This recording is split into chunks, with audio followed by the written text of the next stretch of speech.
और अब खबर मोदी सरकार के 100 दिनों से जुड़ी हुई।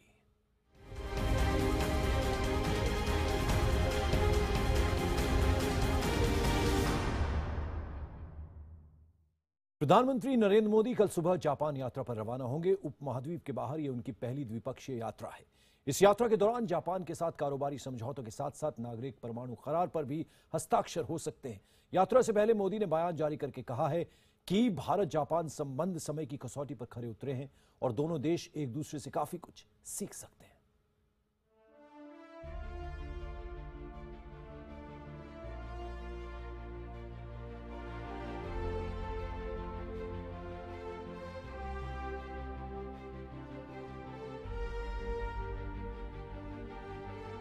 प्रधानमंत्री नरेंद्र मोदी शनिवार सुबह अपनी जापान यात्रा के लिए रवाना होंगे।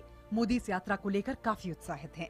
गुरुवार को यात्रा के संबंध में जापानी भाषा में ट्वीट कर गर्मजोशी दिखा चुके मोदी ने शुक्रवार शाम एक बयान जारी करके कहा कि भारत और जापान का रिश्ता समय की कसौटी पर खरा उतरा है। मैं अपनी जापान यात्रा को लेकर बेहद उत्साहित हूं और इस यात्रा से दोनों देशों के बीच संबंध निश्चित तौर पर और मजबूत होंगे। हम दो बड़े लोकतांत्रिक देश हैं जो विश्व में शांति और समृद्धि को आगे बढ़ाने के लिए प्रतिबद्ध हैं। मेरी जापान यात्रा उपमहाद्वीप के बाहर मेरी पहली द्विपक्षीय यात्रा होगी। मैं जुलाई महीने की शुरुआत में जापान की यात्रा पर जाने वाला था, किंतु संसद सत्र के कारण मैं यात्रा पर नहीं जा सका। नरेंद्र मोदी पहले 31 अगस्त से अपनी यात्रा शुरू करने वाले थे, लेकिन उन्होंने इस यात्रा के पड़ाव में क्योटो को जोड़ते हुए पूर्व निर्धारित तारीख से एक दिन पहले यानी कि 30 अगस्त से यात्रा शुरू करने का फैसला किया। उधर यात्रा के प्रति गर्मजोशी दिखाने के लिए प्रधानमंत्री शिंजो एबे 30 अगस्त को क्योटो पहुंचकर खुद मोदी का स्वागत करेंगे और एक रात्रि भोज भी देंगे। दोनों नेता संयुक्त रूप से एक सार्वजनिक सभा को भी संबोधित करेंगे। मोदी 30 अगस्त को क्योटो में नेताजी सुभाष चंद्र बोस स्मारक जाएंगे और एक प्रयोगशाला में छात्रों और युवाओं से मिलेंगे। इस बीच वो क्योटो के गवर्नर से अपनी संसदीय क्षेत्र वाराणसी को सुंदर और बेहतर बनाने के लिए चर्चा भी करेंगे। 31 अगस्त को क्योटो पहुंचकर पीएम मोदी शीर्ष स्तर वार्ता में शिरकत करेंगे।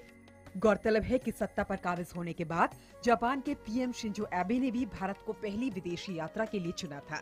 जाहिर है उम्मीदें काफी। Prime Minister's visit to Japan is extremely substantive.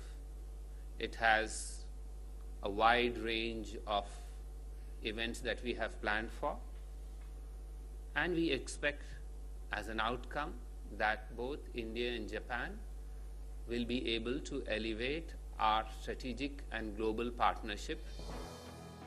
इस दौरे पर जापान के साथ नागरिक परमाणु करार मुमकिन है। हालांकि लगभग 3.5 सालों की चर्चा के बावजूद अभी भी कुछ पेच हैं। मोदी के साथ इस दौरे पर मुकेश अंबानी, अदानी, चंदा कोचर, किरण मौजूमदार शॉ समेत कई उद्योगपतियों और अर्थशास्त्रियों का एक बड़ा प्रतिनिधिमंडल होगा। जाहिर है दुनिया की तीसरी सबसे बड़ी आर्थिक ताकत जापान के साथ शीर्ष वार्ता में भारत सरकार की प्राथमिकता आर्थिक मुद्दे ही होंगे। Climate change. Japanese are very good at energy-saving technology, so they'll be very useful.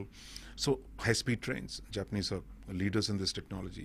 So I think there are many areas, for example, the Delhi-Mumbai industrial corridor, building of smart cities, all these Japan will have a big role. प्रधानमंत्री नरेंद्र मोदी अपनी यात्रा के दौरान Japan के सम्राट और सम्राज्ञी से भी मिलेंगे।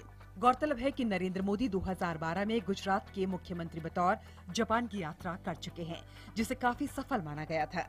मौजूदा प्रधानमंत्री एबे तब विपक्ष के नेता थे और मोदी ने उनसे भी मुलाकात की थी। मोदी की जापान यात्रा 3 सितंबर तक चलेगी।